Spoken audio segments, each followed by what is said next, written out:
Kia ora koutou katoa and welcome to this community research webinar. I'm Janet Miller and this is the first webinar in our Tools for Change series, and we're really privileged to have some awesome speakers to tell you about the PATH planning tool today.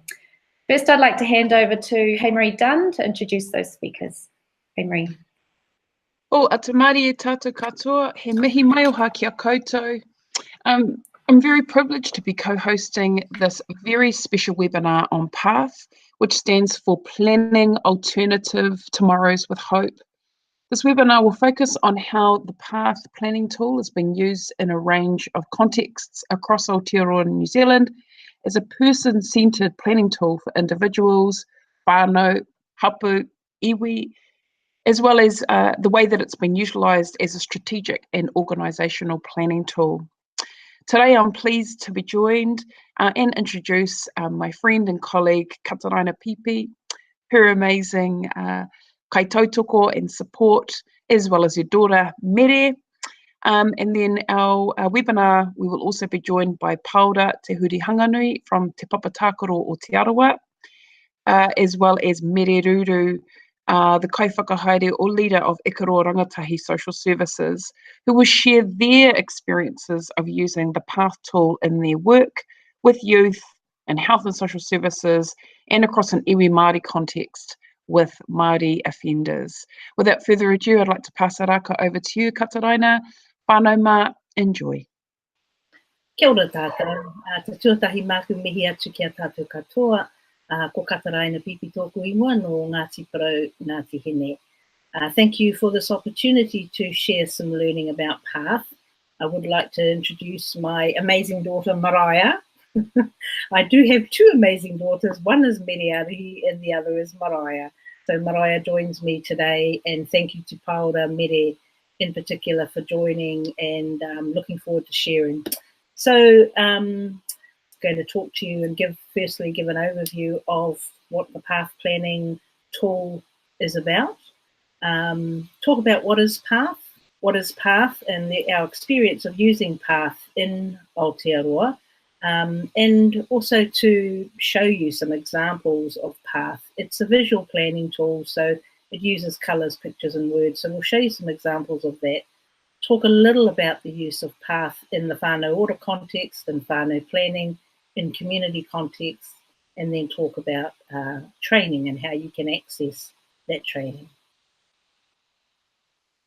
Next, so what is PATH? As mentioned, it's an acronym for Planning Alternative Tomorrows with Hope.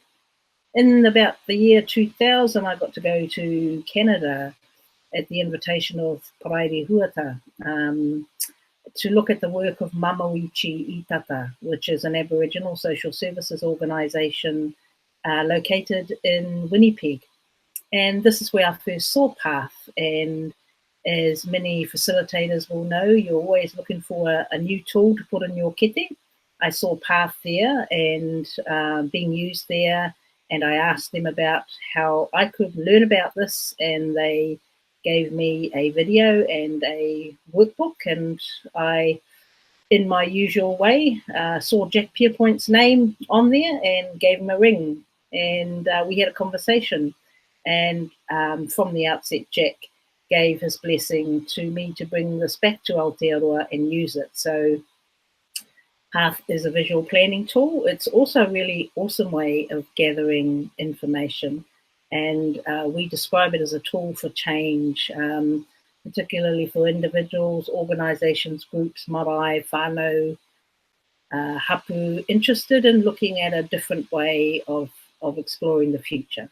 It's a 12-step program of a different kind, where here are the various steps. So firstly, it's really important to establish the purpose of the PATH, so who it's for and what it's for. And as Stephen Covey does, we begin with the end in mind. So we invite people to consider what the future might look like at the end of this plan. What is this plan for? Where's it leading us to? What's an ideal picture of success look like? Step 3 is where we will go out a little way into the future and explore 3 to 4 positive and possible things we might want to achieve, whether it be a 6 months, 12 months, 3 years down the track.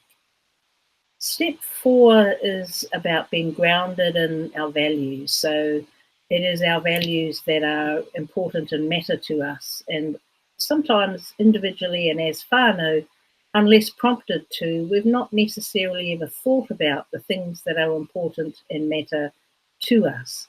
And so these will guide us along our journey to achieving the things we want to achieve. Step 5 is when we come back into reality and we just take a look at where things are at right now compared to where we would like things to be in, say, 12 months' time down the track. So it's an opportunity to take stock, if you like, of our current resources, current situation as compared to where we want to be. We then move into the 6th step, which is identifying others who we might want to enrol and get on board the waka, get on board in terms of our dreams and aspirations, and think about the contributions that they might like to make. So PATH is very much a strengths-based model as well that looks to build upon our strengths. So strengths in terms of our skills, our knowledge, and our relationships. The next step is blocks. Now, this is a step that I introduced into the PATH plan. It wasn't there in the beginning, but in a lot of our work, one of our major challenges for us all really is to be able to not so much identify blocks, we're very good at doing that, but it's around how to get around them and minimize them and not let them impact on moving toward the place that we want to be. We then move into the action plan, so identifying some specific, measurable, tangible things that we want to achieve at the quarterway and halfway point. And finally, the PATH process takes stock of what our emotions might be as we move along the pathway to achieving our dream. So in Aotearoa, here in New Zealand, we have used PATH in the last 15 years in a range of different contexts. So this picture here is an example of some of the graphics that are used in PATH. So it's used in personal, whānau, iwi organisational planning. We first used it as a koha back to Māori providers who were involved in a research project that we were doing. And so we've been also in the past few years involved in training others to be PATH facilitators. Kia ora. So the next couple of slides give examples of paths. So this one here, the slide on the left, is a grandmother's PATH plan. Every year she takes her mokopuna, her grandchildren, over to the States. So she participated in this training, PATH facilitator training, back in 2003, I think it was, and she was planning to take one of her grandchildren to the States. So she really enjoyed the time to reflect and plan about what that trip might look like for her and achieve for her granddaughter in the whānau. And on the right is the part of a PATH plan that was facilitated back in 2005 for a young family who were looking to make a family, get a house and do some things for themselves. So those are examples of individual and whānau plans. These are two examples of a PATH plan produced in an organisational and iwi context. On the left, Parihaka, PATH plan, where this was an interesting one actually. It was done at Parihaka and we had about 5 or 6 kaumātua, the elders of the area at the time, who wanted to have a look into the future of what Parihaka might look in the year 2029. And on the right is an organisational development plan. So PATH can be used as an alternative to strategic planning, to business planning, project planning. And this is presented in this visual way. So around the country now you have a number of marae, for example, who have PATH plans up on their walls. Kia ora. Whānau Ora has been a particular place where PATH has been used as a tool to support whānau planning and as a professional development tool as well for Whānau Ora providers. Both Paora and Mere will shortly talk about that. So there are a range of different uses. Just a little bit of a corridor around some of our learnings, I guess, when doing paths with individuals and families and groups as well. is that it is best done when people are ready to plan and ready to change, as opposed to a mother, for example, saying to a daughter, you must get a path plan done, or a probation officer saying to one of their clients, this is a requirement of you. It's much better if we can have people in a state of readiness to plan. It takes 2 to 4 hours. It can take 2 to 4 hours, although Mariah will often, in her work with Rangatahi, do much more shorter, take a shorter time frame to complete a path. No limit on numbers participating. That just impacts on facilitation if it's in a group setting. And the Pathfinder is the key person to invite others to participate. I just want to briefly talk here about in the States or in Canada where the path is used. It is particularly used a lot in the disabilities sector as a tool to assist whānau or people with disabilities and their whānau to explore what their future might look like. Thanks, David. The next picture just gives another example of a path plan that was done with a group of 8 whānau participating together in marae-based path planning over a period of 3 months. Is an example of one of the whānau, a young family with 4 children who participated in the path. So you can see the kids' hands on here. So the children taking part as well. So it can be used in a whānau context. The next slide talks about some examples of what you might see come out of a path plan in terms of short-term goals and long-term goals. So all things that are really important for whānau to work toward. It's helpful for us as path facilitators to be mindful of what might be some of the short-term and long-term goals evident in the path plan. Next is, I want to talk just briefly about Path Facilitator training. It's a 2.5-day course and includes an introduction to TetraMap, a model framework approach that is helpful as really when we're working with people in Path, we are really working to engage them in terms of their thinking and reflecting on their behaviour and supporting them to move ahead. So TetraMap is a very useful tool that we use alongside Path. As it is a visual planning tool, graphing is important, the art of graphing. So Mariah in particular takes the session and the training on graphic facilitation. And then there's some post-course follow-up required as well for participants, because often the 2.5-day course is not enough and people require some follow-up kind of coaching and support.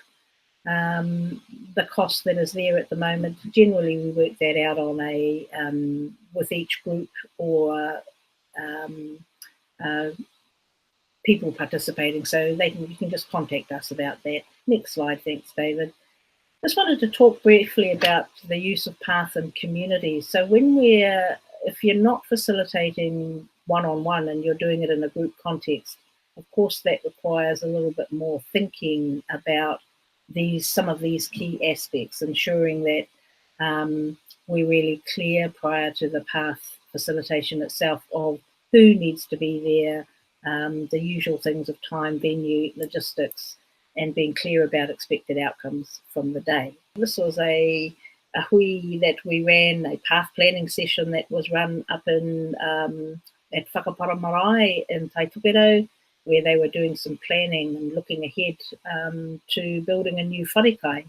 And so the kids were all involved in the process and putting their dreams and aspirations in as well. So it's an exciting opportunity to involve whānau, children and community. The next slide just shows the report that they produced once they'd made their, completed their path plan to build a new wharekai, which is up and running right now. So for further information, you can just give us a ring and we have some resource articles available for further information. I'd like to just pass over to Mariah now to add some things that she might want to add about working with Path and Rangatahi. Kia ora. What a couple of things I wanted to go over was, like one was saying around the timing to doing path with rangatahi. I quite often do take significantly less time than 4 hours. It's very dependent on the energy that the young people have, and I guess that also brings into account the energy you bring. So you come in, if you don't come in with a massive energy, they're not going to have one either. So I think when doing path planning with rangatahi, it's very important to provide the space that they need to maintain 2 hours worth of concentration. And yeah, in regards to the graphics, there are a lot of different types of graphing, and I want to acknowledge Paora on that too, because I think he's amazing. I'm like #1 Paora graphing fan. And everybody has a different flair, but it's, when we say graphics, we don't mean artwork. It's a graphic form of writing. It's like everybody has different handwritings. Everyone will have different graphics, and they're all great. And the thing I like about Path is that nobody has to understand your pictures. Nobody has to understand their pictures. As long as they understand it and it means something to them, then that's what's important. And when I say them, I mean the Pathfinder. Yeah. Ka pai. And yeah, so look, I am really grateful to have had the opportunity to walk alongside Paora and Mere as they've done the training and then gone back and implemented Path into their organisation. So I'd like to invite and hand over now to Paora to share what he has done with Path in Te Arawa. Kia ora, Paora. Kia ora Kataraina, mōrena tātou, Paora te Hurihanganui from Te Arawa, and currently the CEO for Te Papa Takaro Aotearoa. The Path journey for us started probably about 8 years ago, where Kataraina came down and trained the Te Arawa whānau ora navigators. Now, this was a strategy around Te Arawa whānau ora itself, moving towards aspirational planning. There's a number of different planning tools out there, but Path was the only really valid at the time system of planning that we thought could transform whānau into a positive space. So Path started for us now in this region around about 8 years ago now. Papa Takaro was quite a progressive organisation, so we were, in terms of our insight and moving forward, allowed to explore Path to its 10th degree. So for us, we use it on a number of platforms. Our staff, every single staff member in our organisation has a Path and does Path training themselves. They use it as their professional development forecasting system. When we deliver paths within our organisation, we have co-facilitation that happens, and every single person that comes into our organisation, whether they're connecting through whānau ora, engaging in fitness plans, or whether they are an organisation looking to be trained or looking for some support, everyone goes through a Path plan. Now, those Path plans are designed around the individual and the group or the collective that we're working with, and not any Path plan doesn't, all Path plans are different, they don't all look the same. So over time, we've done Path plans with Marae, we've done Path plans offshore in Canada. Recently, we did a Path plan with iwi organisations and scientists looking at the supervolcano throughout the Central Plateau of the North Island and forecasting any incidents that may happen in the future. And their plan was around bringing everyone together as a relationship management plan. So we used Path to draw that out, used graphic facilitation to get their ideas down, and supported the diversity that was particularly in their collective through also using Tetramap. We've used Path in government organisations in the past, Te Punikokiri, where Kataraina and I have done some training in Path within Te Punikokiri. But more recently, the family harm team for the Rotorua Police really wanted to know and forecast how they could better have relationship with the local people, the local public, and more in particular, understanding Māori. So we've used PATH to draw that out, and their 3-year PATH plan was achieved in 9 months. So we've used it on a whole range of different situations with different organisations, and at the moment we're exploring in terms of oranga tamariki, youth justice, looking at implementing PATH before the NFGC or Family Group Conference and before the particular individuals go into the court system. So used it on a range, a huge fan. Graphic facilitation is a huge part of that, and I think it's a system that allows individuals and groups to explore their future and forecasting on their own terms. Kia ora.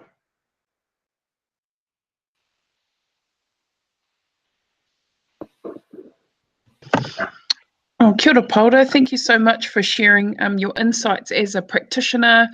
And it was really helpful to hear how you've been able to apply PATH across a range of different contexts.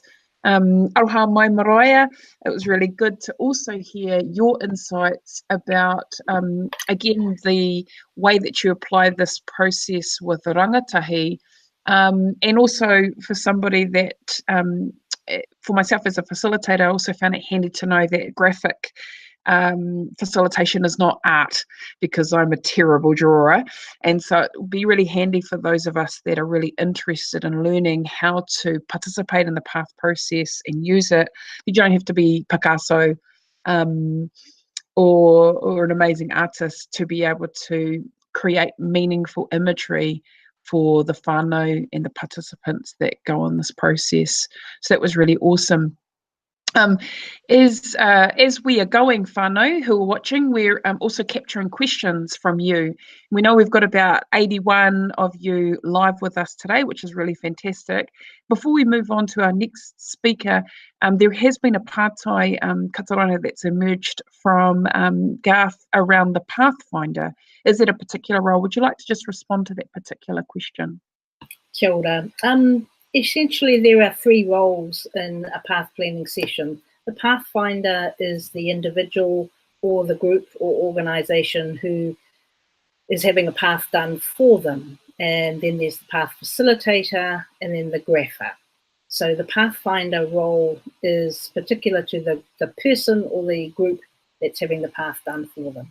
And can I also just say that when thank you for your thanks, Kaye-Maree. And so also when you're doing a PATH facilitation plan, if you are graphing for somebody else's PATH, then you must be very mindful of the images that you draw and making sure that the whānau or person still connects to those images, because there is a slight disconnect when they're not drawing their own PATH. So ensuring just asking questions the whole time you're drawing, is this okay for you? Does this picture represent what you were saying? So that they really feel, so when they take those plans away, they feel what you felt when you were drawing those images, I guess. Kia ora. The power of the pen, putting it in the hands of the people themselves. I'd like to introduce Mere Ruru now, who's kai whakahaere for Ikaroa Rangatahi, based in Hastings, and invite Mere to share how they're using PATH in their context. Tēnei te mihi kia koutou katoa. Probably for us is very interesting to hear Maraea and Paora share how they utilise PATH with our rangatahi.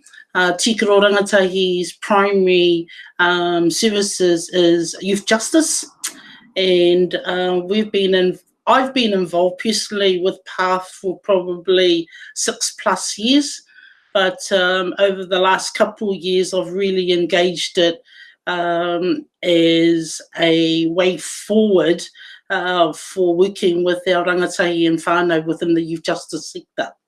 So I have 20+ staff and 96 of them are actually path facilitators or delivering path. Recently, I've just employed a full-time path facilitator due to the fact that some of my kaimahi who are social workers don't have the time if their caseloads are quite huge. For us, path has been about allowing our young people in whānau to develop and design what they see that will meet their requirements in terms of moving forward. Working within the youth justice sector, it's purely based around punitive, and there's usually requirements or expectations for them to do. So what we try and engage with our young people is about looking firstly at why they're here, and looking at ways of in terms of what police or rangatamariki are expecting in their plan. So you need to sort of, like Mariah's right, that we need to move around and being in a good space and allowing them to see the purpose of why we're doing and how we do it. In our experience, we have taken a lot of our mahi back into FTCs. We've also allowed our rangatahi to present to the judge in court, and also have the opportunity to take it out further. And that's other people like MOE, WINS, you know, just to basically allow the whānau and the rangatahi to share that's important to them. Our experience around utilising path is important. Why is it important? It's about them creating a way forward for themselves in terms of being able to share. You know, graphics are really important. Some of our rangatahi are not really graphic people, but at least they can tell a story with their graphics. And I suppose for Ikaroa rangatahi is that it's a tool to allow our young people and their whānau to develop and design what they are wanting to present on their behalf. And it's our role and our responsibility to see how we can support them to actually move it forward. An example could be like somebody needs to go to course and they might need a bike, you know, and it's like they don't have a bike, and it's looking at ways of how we can support the whānau to create something to get the rangatahi to the programs that they need to. So for us, every rangatahi that we work with get a path and their whānau. So we've done over probably in the last 2 years, 100 plus paths. And we follow our paths through. When I say we follow it through, we review them. If there are barriers or blocks, we review them too. We also try and get the young person to become more creative around what some of those blocks are. One of those things could be waking up in the morning to get to where they need to get to. So you got to really sort of get them to start visualizing the fact of, well, bro, your path is this, or, you know. So it's really having that engagement with them. And if you don't have that, you're not going to be successful. I would say when I talked earlier about it, you know, 100 path plans, we've had a huge success, and we monitor our success in our plans, and that's about us celebrating, or the whānau and the rangatahi celebrating their achievements. I'm saying that path is a tool to create many steps, many ventures, but because for us, we need to really get into our youth justice system.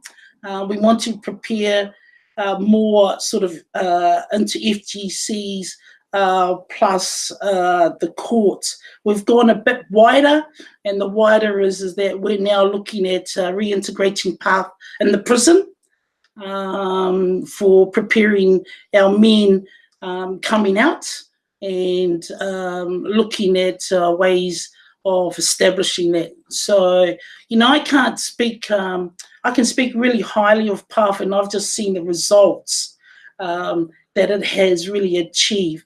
We're also working it within our own communities, you know, like within our hard to risk whānau. Sometimes I don't know what that really means, hard to risk whānau. A whānau that is probably, in my category, just needs some support and guidance for allowing them to develop and design. And that's also working within our gangs too. Some of our women who are PATH facilitators here are working with their own families, within their own systems, because they're the ones that, you know, so can actually open those doors and be allowed to work within their own whānau. Kia ora.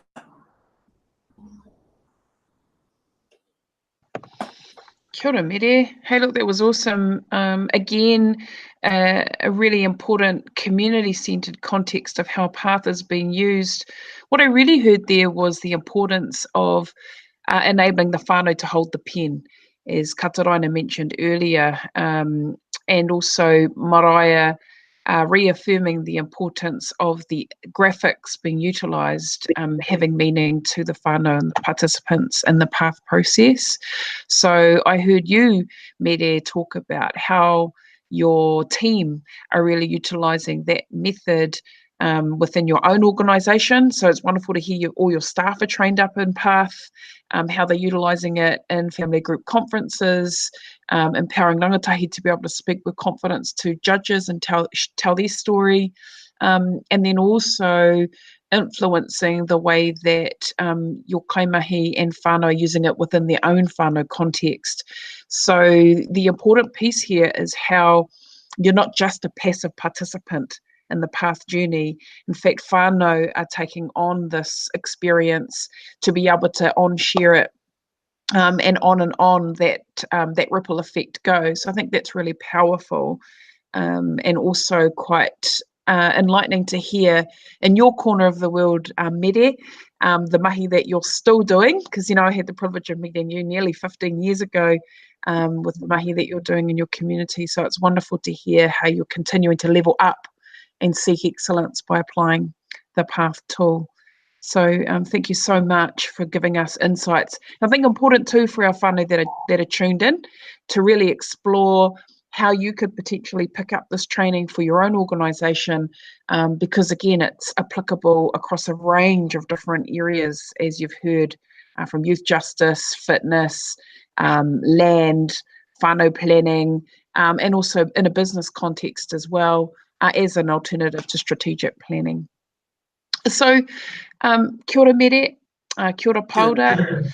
I'd like to just hand the rako back to yourself, Kataraina, to give your overarching whakaaro about the next steps for PATH. Is there anything that we can do to awhi this mahi, and also where you see PATH heading to in the future? Kia ora. I think there's a number of things really. Firstly, there's the question of, or the ongoing need for providing ongoing support, coaching, mentoring, supervision of existing PATH facilitators. One of the challenges that we've heard people feedback to us after doing the training and then going about using PATH is that if the organisation they're a part of does not understand what the tool is and what the process is and how long it takes to do, etc., it can be very challenging for PATH facilitators to be well supported. So it's really great to have the likes of Paora, Mere, and Natasha from Te Kaho Te Rangatahi, who couldn't be with us today. Organisations who've taken PATH on board and embedded it within the culture and the way that the organisation operates. So for those organisations or managers or at a governance level who are looking to take on board PATH, it's great to be able to connect up with the likes of Paora, Mere and Natasha, so that at an organisational level, you know the kind of management support that's really useful to put in place. I think in future I see the use of PATH going across more sectors. So if I think about the education sector, Ministry of Ed, we've done PATH in Northland College, for example. We've been down to Tauranga and worked with MOE's Special Education Service. So there's, and in Kura Kaupapa and Kohanga Reo, it's already been utilised in the education space, also for supporting students in the tertiary sector. Otago Polytech in particular, we did a PATH facilitation training down there, organised through Kim Hamilton, where we worked in fact with the building division and the engineering and technology section, I think it was. So I think in future there'll be more use of PATH across the sectors. We want to strengthen the pool of PATH facilitators nationwide. So currently, if anyone wants a PATH done, probably the best way to do things is to come through us, because we usually like to find a little bit of background information out about the context, the people, what's required, and then we call upon PATH facilitators who have capacity at the time to be able to deliver that. There's also growing interest internationally in the approach that we are taking using PATH here. We brought Jack Pierpoint and Linda Khan out from Canada to our PATH conference back in 2015, and they were really impressed with the way in which PATH is being used here. And of course in Canada, things have broadened out much more widely. I'm really interested in what might occur in the Internal Affairs, Department of Internal Affairs and community space in terms of PATH. Interested in further training in those sectors. Paora, would you like to add anything? Because one of the other key points, often people say, there are a number of people who might say this is not an Indigenous tool. However, it's got applicability to be used across any sector. But would you like to comment at all, Paora, about the use of it as an Indigenous tool? Kia ora no tātou. I think if you have a look at the components of the PATH, you can find alignment not just to an Indigenous point of view or worldview, or a Māori worldview in particular, but anyone that's looking to transform and move forward. Now, when we consider the PATH and we consider the Pathfinder, it's all about the readiness for someone to move from the state of where they are to a future state and to a future better state. And everyone that we've worked with wants to make a movement and is ready to move. The amount of movement that is made is dependent on that readiness. So thinking of it as applying to a Māori context, for us in our experience in our organisation, we've come across the idea that sometimes you have to do some pre-PATH work, because intergenerational trauma and carrying some of the past hurts or wherever they may come from is a reality for our people. So when we're looking at it from Indigenous whakapapa point of view, or Māori point of view, utilising whakapapa, what the PATH allows us to do is draw out a lot of those components that would not necessarily be worked upon if it's coming from a Western or from a mainstream setting. And what I mean by that is that if we take the example of an FGC and a plan being put up for a rangatahi that's in the court system, the particular plan is normally targeted at a deficit approach. So normally targeted at something has gone wrong somewhere in the past, and we need to put a plan in place for that. If we think about it about an Indigenous scope, and we think about some of the examples of the past from an ancestry point of view, or whakapapa point of view, it was always driven around where do we want to be in the future and how do we backfill that. So the Indigenous mind clicks into a path process immediately because it's framed in ideas and behaviours that comes from a historical point of view. And it's intrinsically known to those particular pathfinders. I believe that's the case for everyone. I believe that the point of difference for the path is, and it works for Indigenous, but it can work for anyone that we've worked with the path in the path context, is because first of all, you're coming from an aspirational point of view, which the majority of plans, in my opinion, don't form that way in this particular day and age. And second of all, it's underpinned by value. So it's a value principle-based approach to planning. And those two areas alone bring a huge strength and alignment to the Indigenous view. On top of that is the forming of the graphic facilitation as the underpinner, or the ability to connect your ideas with your mind's eye. So take you to an internal space. And with that, it opens up the doorways to a connect to the wairua space or to a spiritual connect, and it gives you a deeper connection. Now, what I briefly touched about, if you're given the opportunity yourself to graph or to illustrate your future pathway, you're more connected. And I believe these are some of the key points or the key areas that set the path apart, but is well known to the behaviours and the minds of Māori and also Indigenous. Kia ora, Paora.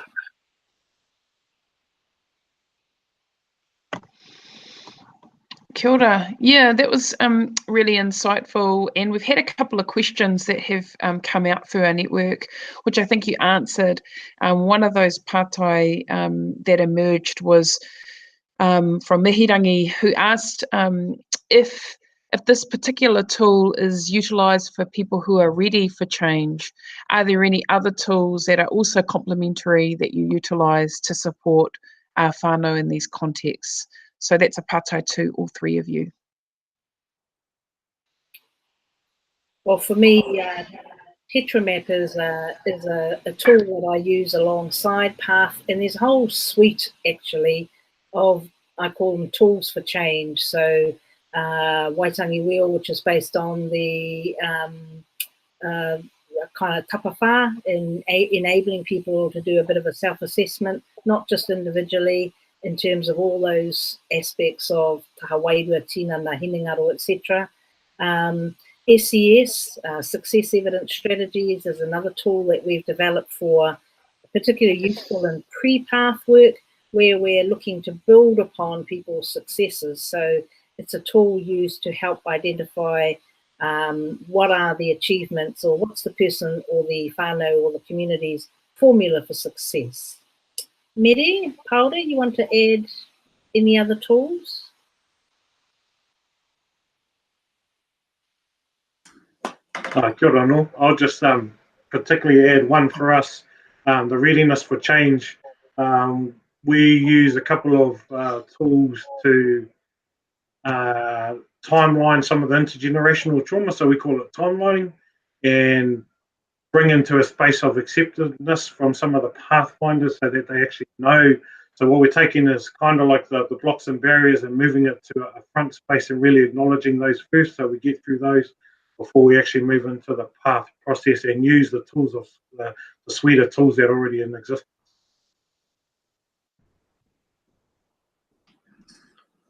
We quite, in terms of what just Paora just shared, I think that you can also utilise path in the practice models that you have within your own organisation. So if I look at our model of practice is Mere Ruru, which is the whānau conceptual framework that a lot of our kaimahi kai whakaruruhau and try and establish like the whakawhanaungatanga. Like this framework has probably 8 tohu that go with it, and we try and make sure that our learning and our model is also introduced in the path. So our young people are actually in their whānau are learning about kupu that they may not understand, but help them to work forward. So I think that you can use quite a lot of your tools within your own organisation in the model of path. And Kataraina is right, teacher map is one parcel, not only looks at the reflections of behaviour, but also gives you the ability to further see what's not working within your own organisation and what that may look like in terms of wanting to move forward. Because I think what's important as organisation, well, I can only speak for Ikaroa Rangatahi, is about really giving the opportunity, hopefully within the next 5 to 10 years, that I'm out of a job and my staff are, you know? So that's about being really creative around how we not only deliver that to our young people in our whānau, but to go wider within hapu and also within our own iwi to start getting them to look at what the transformation of change is going to occur overall. And, you know, for me, working within the rohi of kahununu ki hera taonga, it's about really encouraging that at an iwi level. Kia ora. I just want to know whether that's that for te kaha o te rangatahi in Manurewa and South Auckland and their work with hip hop groups, so they use music and dance as other mediums, so that when you're doing a path plan, you might do one section and then have a bit of a kani, a bit of a dance, and then do another section and compose a song or share some other messages. So just using different mediums. Wow, that was awesome. Thank you, Paora and Mere. I guess there's another point that I just wanted to pick up on that you shared, Kataraina, is at a strategic level, the importance of the organisation taking ownership of the path process for it to really work. So it's really fantastic that we've got leaders of 2 organisations that have integrated it right across the board, integrated into staff training, into staff development, and gave space and time for the follow-up support to really take root within the organisation. So I think that's super important for anyone considering taking this on. It's not just a one-off training and then you just carry on your merry way. This is actually an organisational planning tool as well. So it would be good for you to consider what commitment as an organisation will you make to ensure that you can actually really enable this to take root within the DNA of the organisation, within the way that you manage your staff and the way that you're going to really empower and support your staff to utilise this tool effectively. So I just wanted to thank you, Kataraina, for reminding us about that. Yeah. I can just add one more thing, Kaye-Maree, and I think probably this is our future work, our path development work we need to do on our website, pathplanning.New Zealand. .nz. We need to do more showcasing and case studies too of the use of path. So there are some path champion organisations such as Te Papa Takaro, Te Arawa, Ikaroa, Rangatahi, Te Kaha o te Rangatahi in Auckland, where from the strategic plan down to the organisational plan, annual plan, PD, professional development plan, where, you know, path is a tool, has been used at all those levels. So yeah. Awesome. I think that's really important. You know, again, an important piece there. And also wanted to pick up on the point that you shared, Paora, which I think is quite a stunning way of, one, this is a universal tool that's applicable to anybody, humans, but from the Māori mind's perspective, thinking about whakapapa or our connection that we have with one another. And in actuality, a plan, depending on how it's constructed, can be a deficit plan, which is looking at what's wrong with the individual, not necessarily the aspiration or the hope that the individual has for themselves in the future. And then you also talked about timelining, which is acknowledging the intergenerational trauma, which I think is a massive piece. Like, how do we bring in the spiritual components of planning, and even how do we become more comfortable with bringing that into our process with whānau? I think that's really important and great that the path process enables wairua, whakapapa, pūrākau, or our own storytelling, our own narrative, to help us create the future that we want for ourselves, not being stuck in a place where we're always told we're mad, bad, sad, not good enough. So I think that's a really empowering part of your process. Kia ora koutou. Now, just mindful that we're about to wrap up for today, but before we do, a couple of things, pānui, for everybody. First one, please click on the subscribe button as well, so that you can get notifications for future webinars. So that's really, really important. We'd like to get more subscribers connected to this pathway, so that, one, we can keep you connected with all the resources and tools that emerge from these webinars. Two, that you can stay connected with the next webinar that we host around tools for change, and thirdly, just so that we can keep you in the loop for all the other fantastic presenters that we've got planned for you over the next year. And so finally, I just want to acknowledge you, Kataraina, kia koe, e te hoa, e te tuahine maraea, Mere, for the work that you're doing there for the people of Kahungunu, ki here taunga. And also to you, Paora, for the important work and view that you bring for Te Papa Takaro o Te Arawa. Kia koutou mā ngā rangatira o koutou mahi o koutou hapori, he mihi mai o ha kia koutou. Thank you so much for joining us all today. To all the whānau that are present, thank you for taking time to be with us. And for further information on our website, we'll have all the links that have been mentioned today from Kataraina. If you wish to engage, so we've had a request from Nelson for somebody that would like to pick up a path plan for work that she's doing there. I'd recommend that you go directly to their website, as well as the Facebook page as well. For anybody that's interested in connecting directly with Mere, she has provided her email address, which is mruru, RURU, at te Ikaroa rangatahi.org.nz. So if any of you would like to learn more about how path has been applied to a youth justice process, please connect with Mere, and we'll also provide the link to Paora's website as well. Just any final thoughts from you all, because after that we're going to wrap up with our What Works video. So ka hoa te hau te rāku ki a koe, Kataraina. Kia ora. Thank you, Kaye-Maree. Thank you, Community Research, and to all those who've connected in today to find out about PATH.